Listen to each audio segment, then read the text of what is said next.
a better way to start this year with a conversation around worth. This is a time where a lot of people, they set personal goals, professional goals, and we know that there also might be reviews coming up for people. So we've brought some amazing people from our communities to speak around their insights and their lived experience around this topic.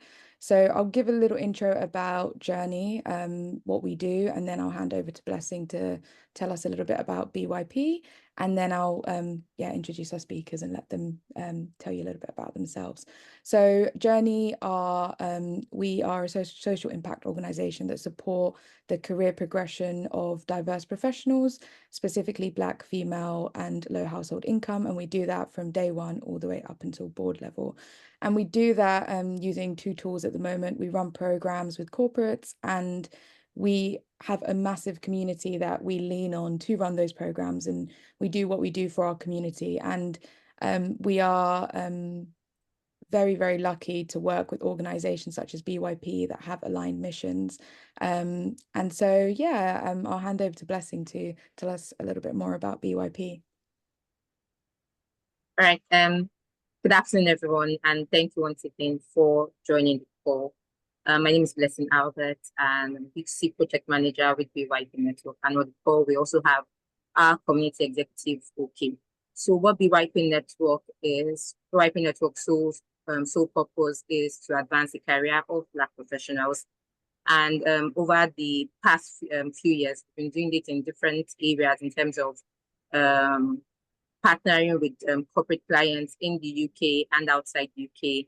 We've set up global chapters within the UK and across the UK. Our chapters are based on geographical areas, based on interest groups. So we have chapters in London, chapters in Birmingham, chapters in Lagos, Nigeria. We have chapter in Cape Town, just to ensure that our DEI mission is spread across not just the UK, but outside the UK. So we usually organize events, webinar, mentorship sessions to empower, to push, and to promote Black professionals. So to kickstart the year, we decided to have one with Journi, and that's the reason we have this, which is focused on how Black professionals can level up, can understand their worth, and use that worth to navigate their career transition and their career growth for the new year. So thank you, everyone, for joining. Thanks, Blessing. Just a quick housekeeping rule. If other than the speakers, if you wouldn't mind keeping your mics muted, it's totally optional if you want to keep your cameras on, but just to make sure that we don't have any background noise. And so I'm very thrilled to introduce our first speaker, Frank Awuku. I'll let him introduce himself and tell you a little bit about what he does. Thank you, Nylene. Hi, everyone. My name is Frank Awuku, a change and transformation specialist working with organizations and individuals to get through their change and their change journey. It can be difficult going through a transformation or a personal transformation in this case, but my skill set is really coming alongside and helping through that journey and through to the end, and actually realizing the benefits that we envisioned right at the start. At least we have a good impact at the end. That's me. Thanks, Frank. And our second speaker is Carla Hoppe. Thanks, Eileen. Hi, everyone. I'm Carla. I'm the founder and CEO of Wealthbrite. And really, we're a financial education company on a mission to support the next generation of professionals in work with the financial literacy skills that they need to excel personally and professionally. We have a special interest in supporting those in the legal profession. I started off my career as a lawyer before then working in the international tax practices at PwC and EY before I went on this fun journey of entrepreneurship. So I'm really delighted to be here. And Jan Sinclair-Ayers. Hi there. Hello, everyone. My name's Jan Sinclair-Ayers. I guess my title right now doesn't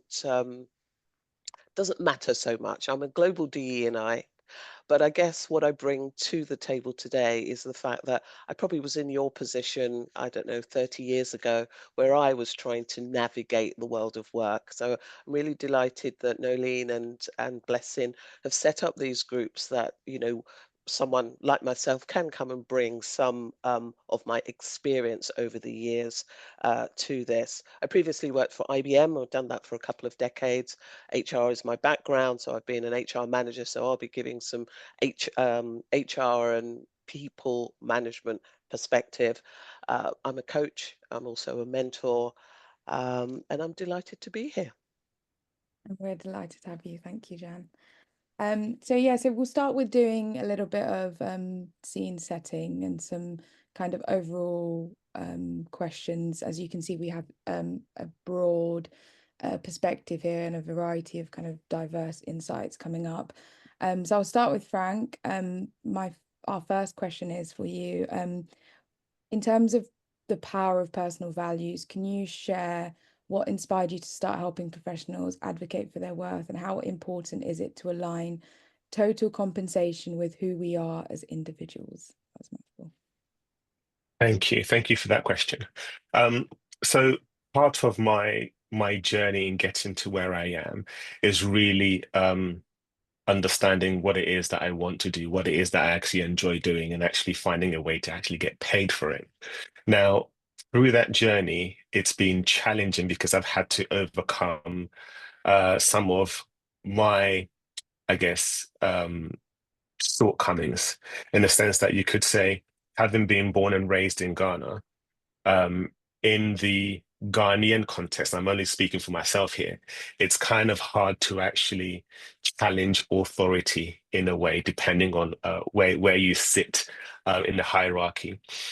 So being able to step up and speak to managers or speak to senior people about, actually, this is what I'm worth, this is what I want to do, and actually pushing for what I want was a challenge for me. And as I've developed my career, from starting straight out of uni into a job and actually trying to scale up, and the bits, I guess, the hops I've had to do to actually get to where I am, I've learned a thing or two. And when I say advocating for other people, I can see the challenges that I faced, and I can see the hurdles that I had to jump over, the groups that I had to try and wiggle my way through, and being able to overcome, I guess, my shortcomings as a child, and trying to challenge authority and actually overcome that phase of my life.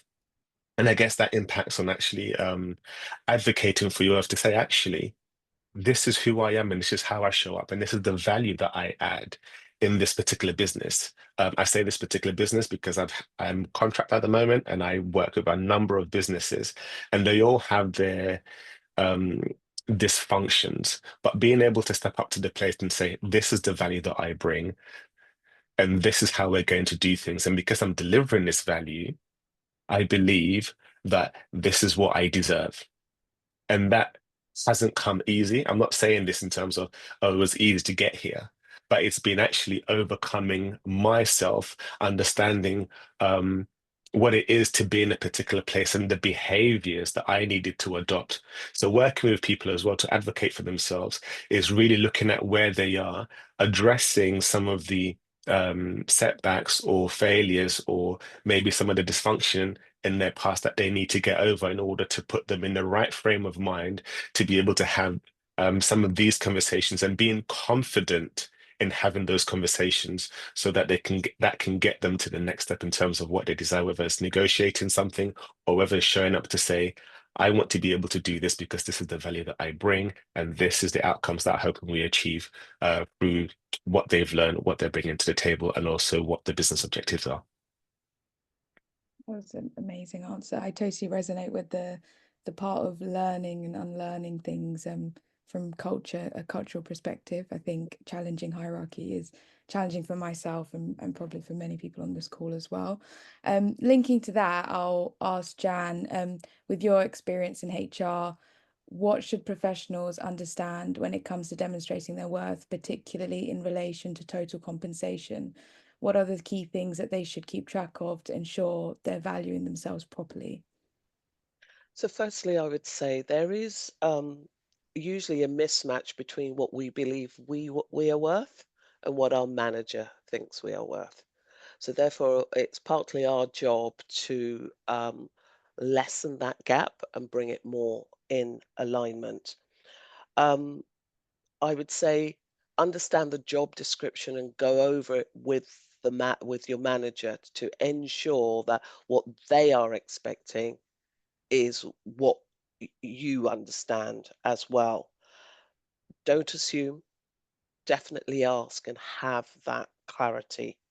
And one of the questions I ask is, what does that look like to you? And to this day, I still say that to my manager. So, you know, often you may ask a question and the response that comes back is quite vague. And it's our job just to challenge a little bit and say, okay, could you give me an example of what that actually looks like? And then that way, when you deliver that, there are no sort of arguments or qualms about what you've actually done.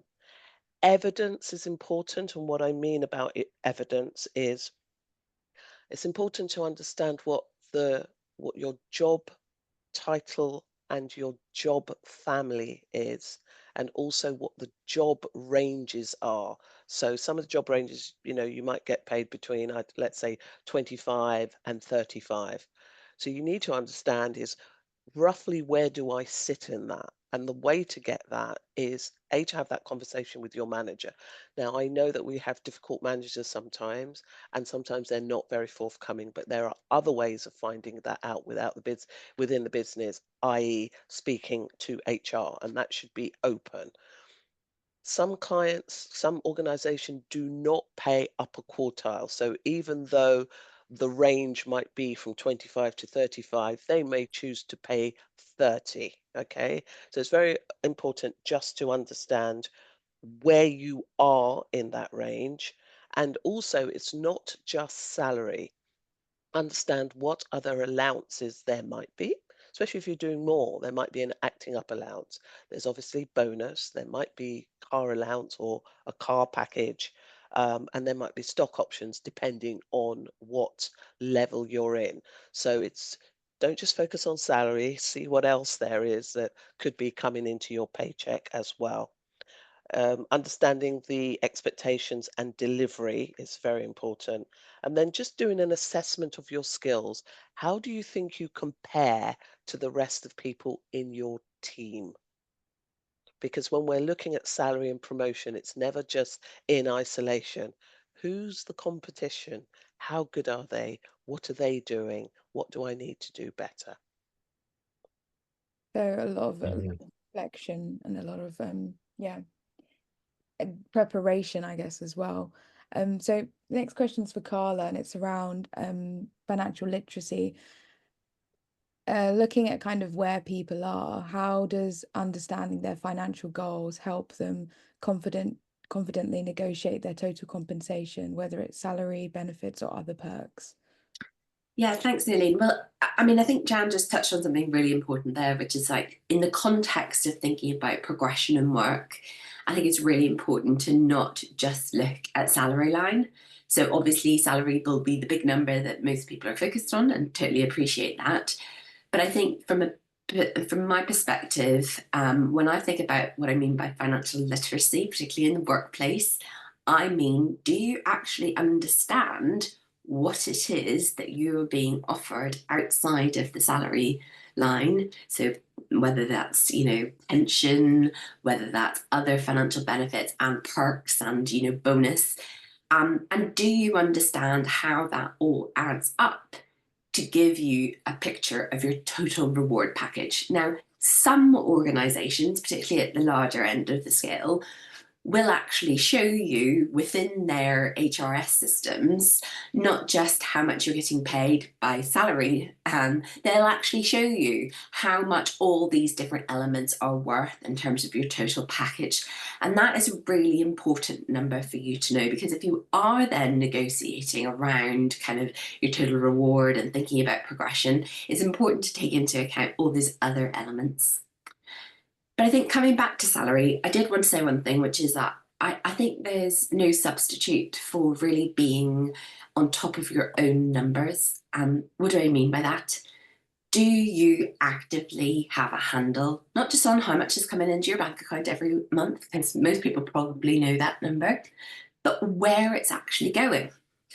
And the reason I say that is because when you're thinking about an uplift in salary as part of these negotiations, it's really important to know whether that take-home pay amount is actually going to cover perhaps your existing obligations, or to the extent that you have ambitions for savings goals, or perhaps you want to get on the property ladder, or whatever it is that you're working towards when it comes to your personal financial plans. It's really important to have effectively done the maths. Now, that doesn't mean you have to be really, really good at maths, by the way. This isn't a complicated exercise. If you don't know how much your salary line translates into take-home pay, there are loads of free tools out there online. You can just do a very simple online search and it will come up with lots of calculators that will show that to you. I think it's really important to kind of get honest with yourself about where your money's going. That does take time, and it will require you to kind of like, I guess, peer under the hood a little bit, which may bring up some uncomfortable feelings, but actually this is going to really serve you in the long run. And then have a conversation with yourself and perhaps with others in your family to the extent that's relevant, or if you've got dependents, have a think about what you want to do for them, and really ask yourself, like, what is the number that I'm working towards that's actually going to deliver on my current, requirements and where I want to go to tomorrow? And I always say to people when we work with them, we do Journi, like, it's impossible to make plans for tomorrow if you don't know where you are today. So this is a really important baseline exercise. Yeah, a couple of things come to mind. First, I want to admit that when we were putting this webinar together, that I use the language only salary, and only after speaking to our speakers, I realized it's not just salary. And I also had learned that the hard way. When I moved from one role to another, I lost my private health insurance and had to start paying for that myself. And you start feeling those, oh, okay, this is actually quite expensive. And yeah, and I also like the point you made of like being honest to yourself. I think it's so easy just to kind of, yeah, just ignore, and then be like, actually, what can I and can't I afford? Which is, yeah, some really great points. Frank, yeah, sorry, you've got your hand up. Yeah, sorry. I was just going to say, sometimes as well, you need to be prepared to give some ground, and you need to be prepared to, or actually have a think about what other areas you can gain from this. So for example, if you are trying to negotiate something that's not going your way and you're thinking, actually, I'm worth this, I want this pay packet, and that's not being given, actually, what else can you actually gain from your employer? So you could negotiate for some sort of training that will give you sort of the uplift that you need. You can negotiate in terms of being seconded to another team to go and learn something. But actually, what is the end goal? One thing I kept asking myself is, as I was journeying through the career that I wanted, is actually what are Frank's strengths and what do I want to be doing? It's not necessarily chasing a job title, but actually, what do I want to be doing on my day-to-day? When I turn up on a Thursday morning, I'm at my desk. What do I want to be doing? Typing up stuff, giving presentations, going to meetings, whatever it means for you and that lifestyle. What does that look like? And actually, what's going to get you there? I'll share a personal experience. So I think this was about maybe 10 years ago. I was working for a firm that made like trading software, etc. Now, as a junior, I wanted to understand how I can progress on the career ladder. And the job title I was chasing at the time was a business analyst. Now, their business analysts were very financially literate, speaking to different clients, etc. And when I inquired about the path to get there, the conversations were, no, you're too far away from it. You're a tester. Don't worry. Don't go over there. This is not for you. And I was thinking to myself, hold on. I'm trying to find out how I get there. I'm not saying give me the job now. I'm trying to understand what the steps are to actually getting there, but they're giving me pushback. Now, back then, I had to make a decision. Am I going to let these guys pigeonhole me into, yes, you are a tester today and forever be a tester? Or am I going to take the decision to say, this is where I think my strengths lie. This is the path that I see. And if they're not going to allow me, how else can I get there? So you have to think a bit strategic about your plans, what you want to do and what that looks like for you, what ground you're looking to give. And also if they tell you no, no, no, and you're stuck where you are are you going to stay there? Are you going to take the bold decision to find something else? And I think that's something that people also need to think about in terms of, if it doesn't go the way you think it should go, then what steps are you prepared to take to actually gain what you want? And that's not necessarily an easy conversation either. Yeah, when to push and when to step back, right? Knowing that balance. I'm gonna come back to Carla, because I think you said some interesting things, and I think there's a leading question to some things you said. Is there, so in terms of negotiations, I think that a big element of negotiation is confidence. And when it comes to financial literacy, like you said, if you don't approach your finances, or you don't go under there and look at your finances, you might not know what's going on. But is there any examples where you can share where understanding your finances led to a more successful negotiation or situation for you? Yeah, I'm thinking about something from my own personal experience. So actually, I mentioned I started my career as a corporate M&A lawyer, corporate solicitor. I went to the US and I moved into a tax role. And when I came back into the UK firm and stayed in tax rather than going back to practice as a lawyer, actually what I realized was I was earning less than I had been as a lawyer, maybe three years prior. And that caused me a great deal of angst. The reality was that, and Jan mentioned this earlier, the market rates applied for different roles within the same organization. I was still working for PwC, but I was in a different part of the business doing a very different job. And no matter whether I thought I was doing just as equally valuable work as I had been as a lawyer, the market rates for my role were different. And so actually, it was one of my personal financial goals to get back to where I had been in terms of my income and kind of my benefits and all the rest of it. And I guess that was a primary driver for me. And so what I did quite deliberately, and I think a couple of the others have touched on this before, is I had a really I had to sit down with my people manager. So this was the person who was responsible for all of my reviews and my helping me through the annual review process. And I said to him, this is what I want to achieve. In order for me to get there, I know I need to become a senior manager. And I said to him, what is it that I would need to do to get there? And I said to him, I have a very ambitious goal. I wanted to make the leap within 1 year. And he said to me, well, that's going to be incredibly difficult. And I said, I know. And I know it might not be easy, but I want us to sit down together and map out what I would be expected to achieve. What did the people who got promoted last year, what did they do? What was the evidence they had presented in order to get the nod on the promotion? Who were they working with? What kinds of behaviors were they demonstrating? And I asked my people manager whether he would support me and effectively socialize this idea that I wanted to get promoted within the year. And that was really important. I couldn't keep it to myself because I needed other people in my business unit to kind of be aware of that so that they could then ultimately give me feedback that was going to help me put that evidence together, but also give me the work opportunities that were going to tick the box on some of my technical capabilities, and ultimately, advocate for me in those HR review meetings when people come together to kind of ultimately make the decision on whether you get promoted or not. And I actually did make it.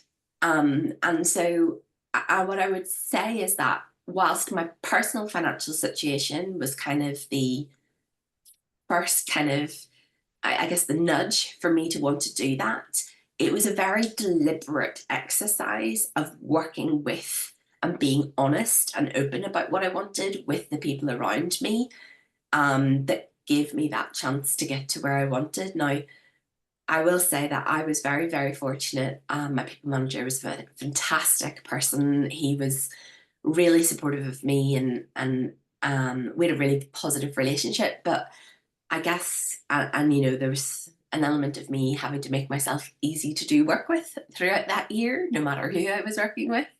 And it wasn't easy. I did work really hard that year and do all the extra pieces that often have to be demonstrated. But if you really want it, I think you can. And even if it hadn't happened, what it meant was I knew I would have been a sort of hopefully a shoe-in for the next one, right? And that was the attitude we all went in with. We all went in with the idea that this was a long shot. We were going to push as far as we could. And if I didn't get it this time around, I'd be a shoe-in for the next one. So, you know. Jan, love to hear kind of because I guess you're on the other side of that. Yeah, and interesting, just personal experience. I remember being in a particular role where I felt I was ready for director, and my peers, you know, the people you come into the job with, and they were being promoted, and I was like, okay, do I just keep working? What about me? Somebody's going to notice me. Um, and when I inquired, I was told that I was too quiet, and the fact that I didn't articulate that I wanted to be a director, and I wasn't asking some of the right questions. And then it kind of goes back to a bit a touch on what Frank said earlier is I was told just go to work and work hard, right, by my parents, right? So they will see that you're doing well, you'll know your worth, they'll know your worth and they'll give you promotion. But no, not so. I had to find that voice to say, actually, you know, other people being promoted, what is it that I need to do more, stop doing? What can I do better? And like Carla, actually plot that out. And I realized that where I was sitting at that time, there were only X amount of slots. So it was like dead man's shoes. So therefore, I'd have to wait for someone to leave before I could get that role. And of course, that didn't work for me. So I went out of country, a bit like Carla, and took a job, a global role in a completely different department to be able to make that zigzag. And sometimes that is exactly what you have to do in order to get to where you need to get to. But that means you need to understand the business as well and network within and ask those questions. So how did you get there then? How long did it take you? So that way you can also track whether it's taken you longer than somebody else. And if it is taking longer, you want to understand why. What is the barrier here? Is it because I'm not doing this? Or actually, is my manager the barrier? And if my manager is the barrier, how am I going to circumnavigate that? So it's a fair bit to take in. And this is where coaches and mentors come in really handy because you're never on your own. This is not the first time. It's not just happening to you. Somebody somewhere within the organization or within your network would have gone through something similar and will be able to help you to give you hints and tips to navigate. Can I comment on that? So in my capacity as a life strategist and leadership coach, when you're talking to people around some of these things, getting the understanding of the give and take element and what you are prepared to sacrifice to gain what it is that you want. And for different people, it's different things. Now, one of the things that came to mind when Jan was speaking is actually, in my own career, I've had to take a pay cut in order to get the experience that I needed to propel me to the level and the industry that I wanted to be in. And that's why I say, what are you prepared to sacrifice? But also, you need to, no, to go in towards what Carla said. You need to understand what your own personal finances look like. There's a thing I say to my younger siblings is actually, if you want this lifestyle, how much do you need to actually be able to manage that lifestyle, not just surviving by thriving in that, and then working backwards to say, if I'm trying to negotiate something and it can only give me a 2% bump, and that doesn't meet that, go back to my question, what are you prepared to do at that point? So it's not just about trying to negotiate internally is not just about the pay pack. You have to think about the experience as well. How long is it going to take me to get this experience in order for me to negotiate something? How long is it going to take me to actually build the value within this organization for them to see me as someone who's indispensable, that you need me in this team to carry this on? And also, I guess another question would be, with the pay bands that they have as well, you need to be realistic in terms of how much budget do they have to uplift me, and what's the challenge in terms of getting me into that next band. And these are all questions that you have to grapple with and then make a decision in terms of what am I willing to sacrifice to actually get what it is that I want. Yeah, I think Can that's I just, Nolene, sorry, can I just add to that? If you're going for promotion, this is something that I learned the hard way. Your manager says, yes, you're up for promotion. And we go, I was like, oh, thank you, and I just carried on working.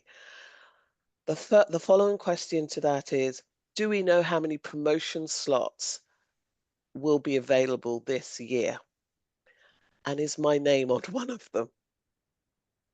Really, really important. Because otherwise you can work for the whole year and other people being promoted and you just missed out. So sometimes just to push our managers a little bit and saying, so, what percentage chance do I have of attaining? Because you might say, actually, I'm not going to push as hard this year. I'll go and do some education instead, as Frank said, just to set me up for more success in the future. how a question to you, Jan. How would you suggest someone to, I know you mentioned an example of other people getting promotions, to keeping their morale up when that's happening and not starting to, I guess, go down that path of maybe imposter syndrome or self-doubt. Any tips that you have for people that might feel like there's they're not really seeing that light at the end? So it is quite difficult sometimes to keep that motivation up. I write things down. So what I do for me is my why. Okay. And so that means I have to turn up, even when I don't feel like it, with that still cheerful Jan, taking the emotion out of it and saying to myself, I know I'm good at this and I know I deserve this. How do I know that? Because I've had feedback from other people. How do I know that? I have the evidence of this is what I've done. So it's not just, there's a book by the Arbinger collection where they talk about what's the word I'm looking for now? Where you think you're really good at something, you're deluding yourself, right? But when you have the evidence and you have those supporters that are going to be in the room when you're not in the room, like Carla said, who are advocating to you, advocating for you. And that's one of the strongest things, is having people advocate for you rather than you having to advocate for yourself. Both in tandem, great, but that's also another strong piece as well.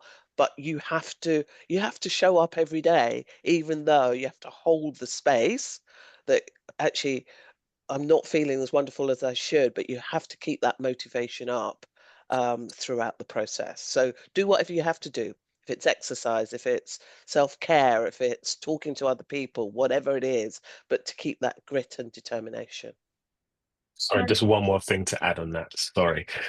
So there's one thing that people need to sort of look into. It's called, I think, Johari's window, Yes. in terms of, you need to know yourself, know what your capabilities are, what your shortcomings are, and also understanding what you don't know about yourself that other people may know, and what other people may know about yourself, but what you don't even know about yourself, and getting that perspective. So having mentors, coaches, people around you who will tell you the truth. Let me put it in that sense. Sometimes you can have people close to you and think, oh yeah, you're wonderful, you're fine, but they're trying to be nice.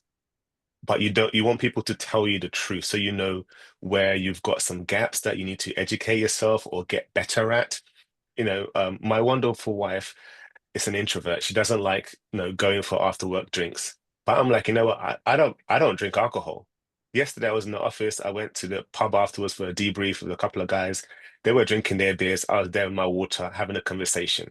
You don't have to do what they do, but you need to be in some spaces in order for you to get into those conversations that will lead to opportunities that are waiting for you. And again, having different perspectives and also getting involved. I will say again, you don't have to do what they do, but you need to be in certain spaces to join in certain conversations in order for you to open doors for yourself. Spot on.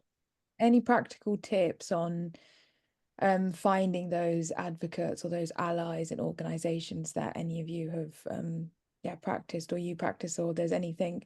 Because I think there is an element of maybe people feeling like they might be speaking to another manager, or someone else might feel like overstepping. It's that whole hierarchy thing. And how do you kind of navigate those conversations in a way that still meets the culture of an organization? And it's a good question. I guess the way I've done it is trying to find who are the power players within the organization. Who are the decision makers and who is in my circle of influence that can get me there. I haven't worked in permanent employment for a while, but when I worked the consultancy, getting involved in, lunch and learns, attending, figuring out what it is that they're doing. Okay, can I do one so that I can show my face? If they're having team drinks or something, go in there. Again, like I said, I don't drink.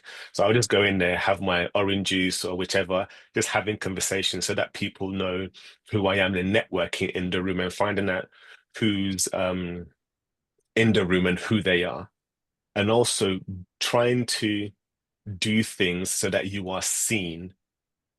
It's like, I think if I get this right, in the African context, is being as a kid in Africa for myself in Ghana, is being seen and not heard. But in my current context, I need to be seen. I need to be heard. People need to know who I am. Even if I'm not saying the right things, I'm like, oh yeah, Frank said that, or oh, let's go and ask Frank. And the more you do that, the more people realize who you are. But you're not just talking, you need to be able to walk the walk. That's what I'm saying, how can you add value within your space and being known, being in those spaces where you can have those conversations. And then when it comes to actually pushing for something, you can go to those people that you've allied with to ask them, okay, so I was thinking about this and this and that. This is my opinion. How can I get there? And just they may give you something, they may not give you something, but at least you're trying to push as to, who's going to actually advocate for me, who's not, and the people who can give you a bit of leeway, because time is precious. And people want to see that you're taking the best use of their time.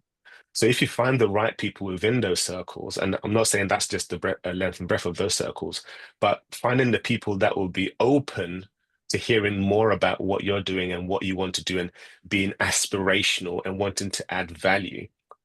People want to hear more about how can you help our company make more money, and that senior management, that's where their head goes. How can you help me go higher, and how can you make this business get more money? And the more you feed into that, you will get recognized, and that will give you a foot into actually having some of these conversations.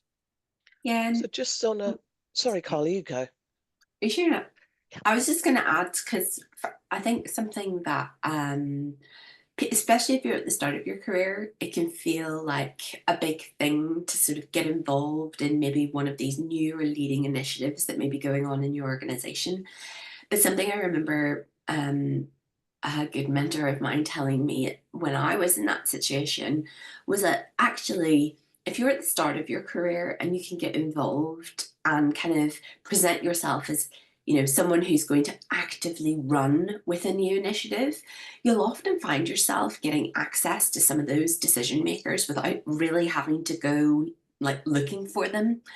And the great thing about being, there's actually also a real advantage to being at the start of your career and doing those types of roles, because the folks at the top are so busy, they don't actually have the time often to dedicate to really understanding the nitty-gritty of the initiative, whether that's something new they want to launch in their organization, or maybe it's an external change that's going to impact them, their business and their clients, whatever it happens to be.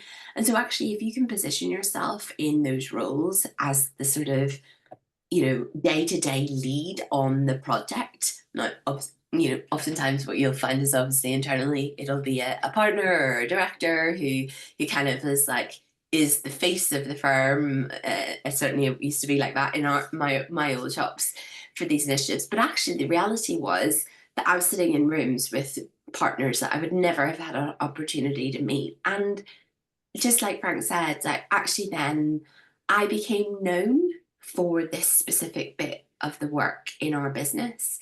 And that was a really effective way of just kind of elevating who I was. There were a lot of people who didn't even know I was in the team. It was a really massive team, right? We had little subgroups, and perhaps they'd never met me before. They didn't know who I was. And it gives you an opportunity to often also connect with people at a personal level without it having to always be talking shop. And I think that's really important as well, because that then lends itself to those kind of future kind of advocating and people talking about you in spaces that you may not be in. Sorry, Jan. Yeah, no, I was going to say, there are other places. There's a couple of things. So I know when I first started in some roles, I purposely went to every department and said, could I have a chat? Can I have half an hour of your time? I just need to understand what you do and how it interlocks with my role. So that's one way. The other way is your inclusion networks, right? When you go to some of these events, you never know who's in the room, right? And volunteer to do an event or as well. So there's the work side of it and there's the social side of it as well. But just get yourself out there, and the more you do, the more you'll feel comfortable. Yeah, it does take a while, but you know you can do it. Mm. Did you want to add something, Frank?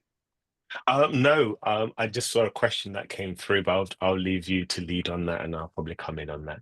No, yeah, I was actually gonna lead to go to the question, because I think a lot of the questions I've had, you guys have answered, which indirectly, which I love, because it's, that's the whole part of having a conversation. So yeah, the question is, how can someone with years of experience in one field who's currently pursuing further education to transition into a new career position themselves to secure a competitive salary, even if they lack direct experience in the new role? And I'll open that up to Um, I can give it a go. So this is something that I've done a lot in my career. I have been a tester, I have been a business systems analyst, I've been a business analyst, I've been a project manager, I've been project lead. I am now a change manager. Like I said, I do not go for job titles. I go for what does Frank enjoy doing and how can you get paid for it? At the moment, I enjoy organizational design, change and adoption, change and transformation. That's what I enjoy. So that's what I want to do now. Now, yes, I am a change manager at the moment, or at least that's what they call me, but I didn't start back then as a change manager.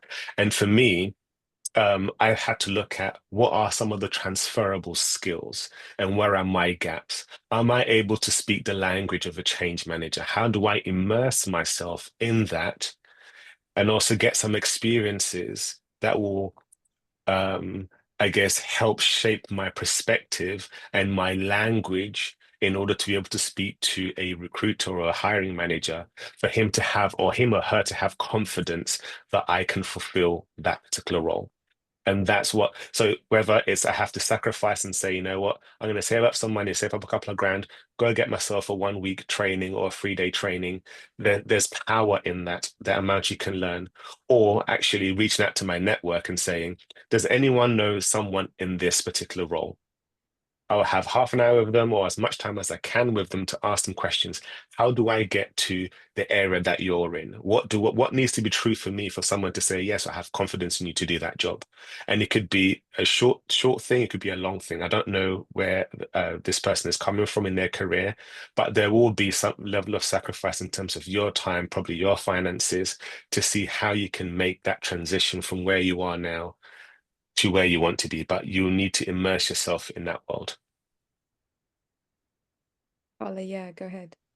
I was going to maybe sort of address that question slightly differently, if I may, and it might be slightly controversial, but I think sometimes making a choice to do things differently does mean that you may end up taking a step back in terms of your salary. And I suppose it comes back to what Jan and Frank have both said, which is like basically understanding your why. So I'll give you kind of like two, I've told my own story about how I actually transitioned into tax out of corporate law, and that meant taking a step back in salary. Now, actually, ultimately, I did kind of move up the ranks and, ended as a director. And so I sort of progressed to a stage with my salary where I was financially comfortable, but it was quite a squiggly line to get there. And I suppose had I just wanted to focus solely on that salary number, then I probably would have been better served just coming back to the UK from the US and staying a lawyer, because that would have given me the money. But actually, I'd already made the decision, because I loved doing the work that I was doing in the US and tax so much, that actually, no, this was the career for me. This was what I really wanted to do. And I really enjoyed it. I mean, I think the other example I was going to give, because it comes up quite a lot, it's when people choose or ask to go on secondment. So depends what the type of secondment is, but I know, and I've had good friends who've been in this situation before, who've, if they've worked for an international organization and they've asked to go on a secondment overseas, and they've maybe spent a year in the US or in Australia or somewhere else, right? And then they've come back and they've been very frustrated that they weren't in that list of people who were automatically going to get promoted to the next grade, even though they had the sort of numbers of years experience to get there. And I think there's something about, again, like asking yourself, why do I want to do this secondment? What is it going to give me as an individual? What is it going to give me in terms of career experience?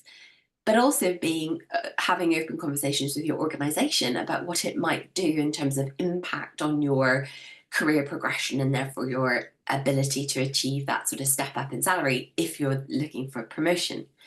And I suppose it's just important to kind of like know that ahead of time.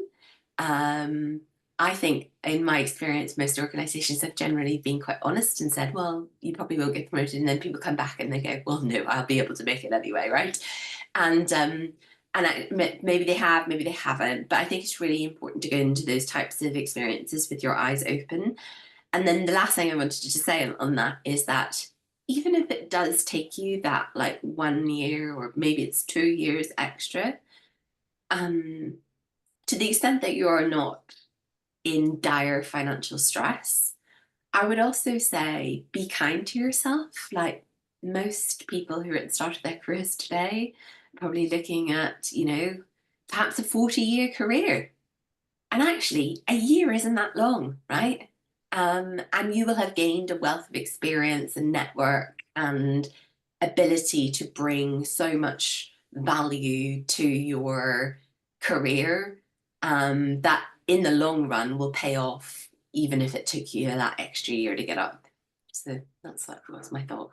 And actually thinking about it realistically, right? So as a manager or as a recruiter, if I'm looking at somebody who's coming for a role that has direct experience versus non-direct experience, I'm probably going to go for the person who has direct experience. So let's think about how a recruiter would think before your CV gets to the manager. Right? So having the experience and being able to demonstrate that is going to catch the recruiter's eye a lot quicker versus someone who doesn't have the experience. Let's just be honest. That's how it actually works. So getting that experience is very important. And actually the best time to negotiate a salary is at the interview stage where, okay, you said it was £75,000. Is there any movement there? Maybe because I'm completing my master's or my what have you. So I'm going to be worth a little bit more, and perhaps try and get it there.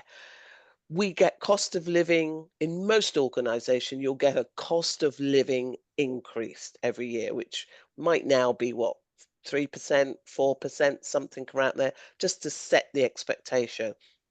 friends and people that I have mentored, the way that they have incrementally risen in their salary is to move jobs. And that's not every year or every 2 years. That is probably getting 5 years under the belt, then moving and negotiating really hard there. Another 5 years and then negotiate. So let me just set that expectation in terms of what happens in reality.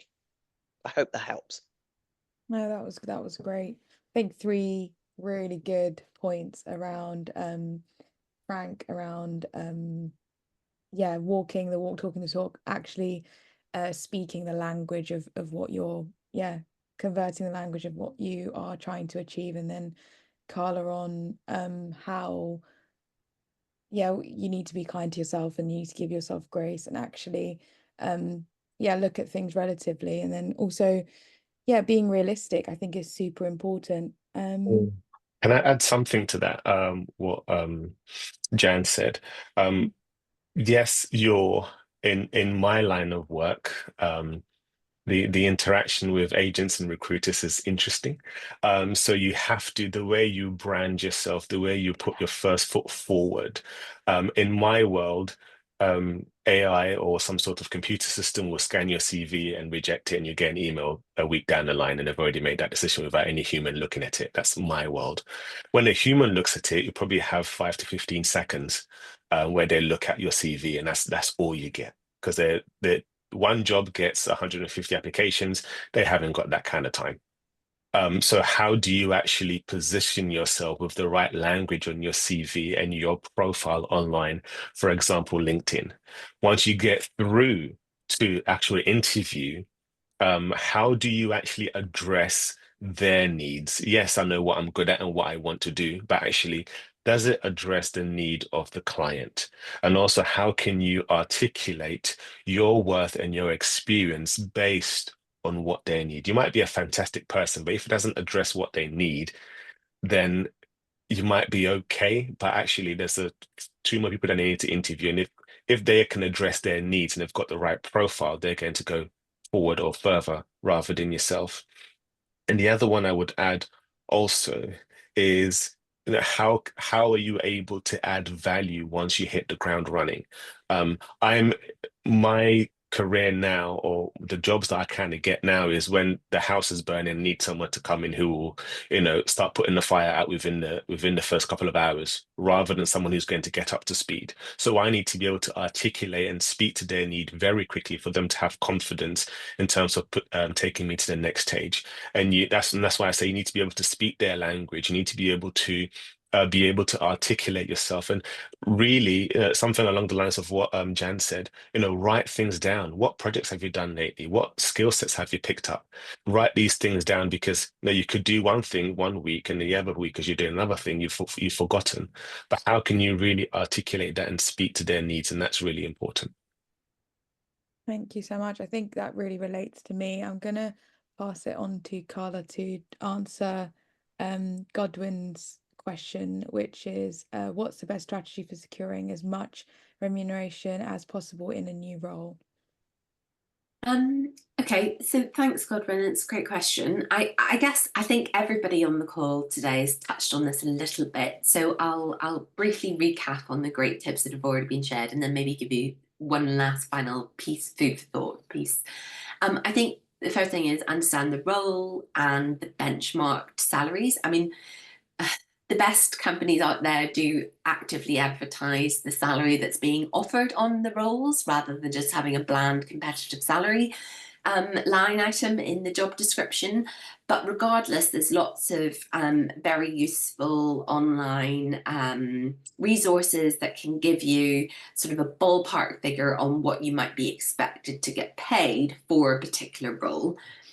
You should absolutely be, if you're working with a recruiter, as part of this exercise, you should be having honest conversations with them about how much they're willing to pay. Is this within the sort of typical band of what the role is sort of offered at? You might want to even, chat with them about saying, well, I think I've got this, and this experience I'm bringing to the table. So can we push to move through the band if there is a band? And then I think I mentioned this right at the very beginning, which is it's not just about salary. One of the things I know, because I've talked to a lot of recruiters around this topic in the context of the work we do at Wealthbrite, which is that it's often not advertised, but actually a lot of companies will negotiate on other benefits. You might be able to achieve a sort of golden handshake or a sign-on bonus. If you have, I'll give my brother as an example. He, so this is in America, and I'm not necessarily sure to what extent it happens in the UK, but in America, he had done an MBA program through his company. He wanted to move companies and he would have had to pay back a certain amount of money in order to do that. But actually the person that recruited him in his new role paid off that amount to the prior company in order to get him. Again, I think when you're getting a bit more senior in your role, you might be able to negotiate on other benefits. I actually had a recruiter tell me that she worked with a senior woman to basically negotiate a more beneficial maternity package. Other people were able to get enhanced other financial benefits as well. Maybe it's like including additional people in your healthcare insurance or whatever it might be. So I think being open to the full gambit of your remuneration in the context of negotiations is a really important one. And then the last little piece of food for thought I just wanted to share was that it can sometimes be the case that people don't necessarily have full appreciation of the impact of tax as you move up through your salary bands.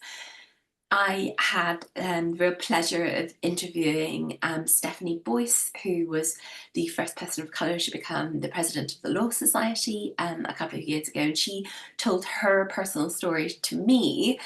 And she told me about the fact that when she became president of the Law Society, she crossed that magic threshold of being on a six-figure salary.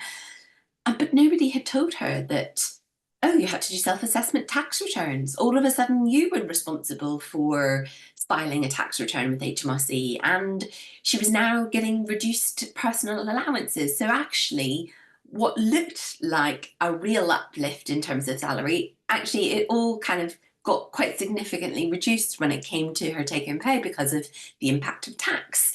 And it comes back to, my passion project, which is financial literacy. I just think it's really important for you to understand how these things interact in the context of salary negotiations. So again, use an online calculator, but really do make sure you understand what it can do for you. You said thank you in the comments, so thanks, Carla. We've hit our 1:31 mark. I don't know if I'd want to respect your time, so I did want to ask if you have just like 30 seconds to give one final piece of advice to anyone, but if you have to jump off, just let me know. Totally fine, I can skip that, but I think it would be valuable from each of your perspectives. Is that all right with all of you? Sure. You want to start? I can go first. I would say challenge yourself, and don't be afraid to challenge yourself, and be prepared for whatever feedback may come, but remain determined to achieve your goals. And just know that you have, BYP and other networks and people you will find in your walk of life who will be eager to support you in achieving what you want to achieve. Thank you, Frank. Jan, did you want to go? Yes, of course. Absolutely spot on, Frank. I would just say sometimes it's not just about your performance, it's about some other things as well, right? So ask yourself, a fully rounded employee, are you a team player? All right. Do you deliver on time? Are you easy and a joy to work with, especially in these times? Are you reliable? Are you good at timekeeping? Because sometimes when it comes to when compared to others, and if you're doing the same job and you're giving the same value, it then moves into these other areas. Well, what else can we say about this person? So no, it is about performance, but it's also how you show up as a person, your character, your personality, and do you say what you say you're going to do is what you deliver. Very important. Thank you. And Carla, any final thoughts? Yeah, I mean, I think I love what has already been shared, and I just think that it's, yes, absolutely important to make sure you've done your homework to know what you want, why you want it, and what's the art of the possible within your organization when it comes to some of these financial aspects of your role. But as has already been shared, there may be other dynamics happening within your business that kind of impact on the decision. So I think, you know, whilst it's really important for you to kind of get to grips with your numbers, actually, I think the more time you can spend really building positive relationships internally so that you can understand the business needs and what they want, the better if you're sort of moving internally. But yeah. Thank you so much. I just want to say thank you so much to our speakers. I feel like you brought such great diverse perspective, and you touched on so many things that I think we don't think about when we think about negotiations. So worth, we don't generally, I think we don't couple it with financial literacy, which is wild because it is linked so heavily, and we don't think about I guess our personal values and our why. A lot of things resonated with me. I think and I hope everyone else has enjoyed this as well. And thank you so much for giving us your time. We really appreciate it. Thank you, everyone. And yeah, have a great afternoon. Thanks very It's much. been a pleasure. Thank you, everybody. Bye. Thank you. Bye-bye. Bye.